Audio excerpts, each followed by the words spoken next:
विक्रम शहर के एक शांत कोने में होता था जहाँ शामें हल्की हल्की ठंडी हवा लाती थीं। उसकी जिंदगी रूटीन में थी, सुबह उठना, ऑफिस जाना, शाम में किताबें पढ़ना। लेकिन एक दिन सब कुछ बदल गया जब उसने पहली बार बेला को देखा। बेला का चेहरा किसी शाम की सुनहरी हलचल की तरह था, हंसी में एक गर्म चमक, आंखों में सपने। जब विक्रम ने उसको देखा तो जैसे दिल ने कहा, यही है।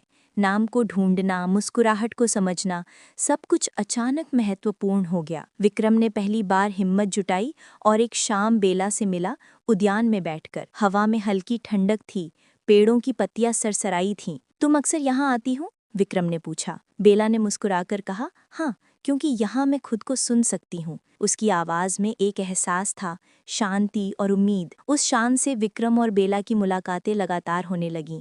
उन्होंने छोटी छोटी चीज़ों में खुशी पाई, कॉफ़ी की एक कप, किताबों की बातें, पास वाले नदी किनारे चहलकदमी।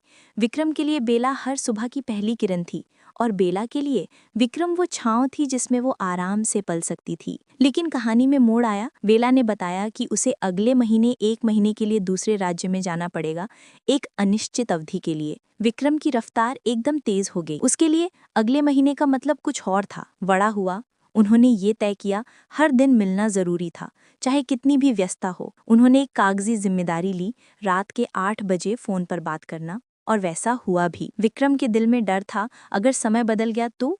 मगर बेला की बातों ने उसे शांत रखा। समय आया, बेला चली गई।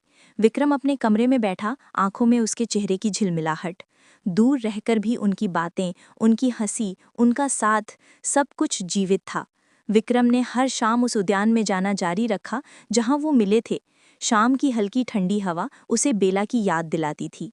1 महीने बाद बेला वापस आई और विक्रम वहां खड़ा था, एक हल्की मुस्कान के साथ। उसकी आंखों में वही चमक, दिल की धड़कनों में वही रफ्तार। बेला ने हाथ उठाया और विक्रम ने उसे गले लगाकर कहा, तुम्हें बहुत याद किया। बेला ने सिर हिलाया, और मैं तुम्हें। विक्रम ने देखा कि बेला के हाथ में एक छोटा सा किताब था। उनकी पहली मुलाकात में उन्होंने वही किताब बांटी थी। ये किताब तुम्हें के लिए है, बेला ने कहा। विक्रम ने उसे देखकर महसूस किया, ये किताब सिर्फ शब्दों का नहीं थी, ये उन्हीं दो दिलों की कहानी थी। और वहां उस उद्यान में, जहां एक बार अकेलापन था, अब दो धड़कनों की मीठी गूंज थी। विक्रम ने बेला का हाथ थामा और कहा, अब हम साथ चलेंगे, जहां भी राह ले जाए। बेला ने मुस्कुराकर कहा, हाँ, चलो। शाम की हल्की हवा, पेड़ों की सरसराहट और उन दोनों की धीमी धीमी हंसी ने सबने ये कह दिया था कि कभी कभी जिंदगी की सबसे खूबसूरत कहानी अचानक सी शुरू हो जाती है।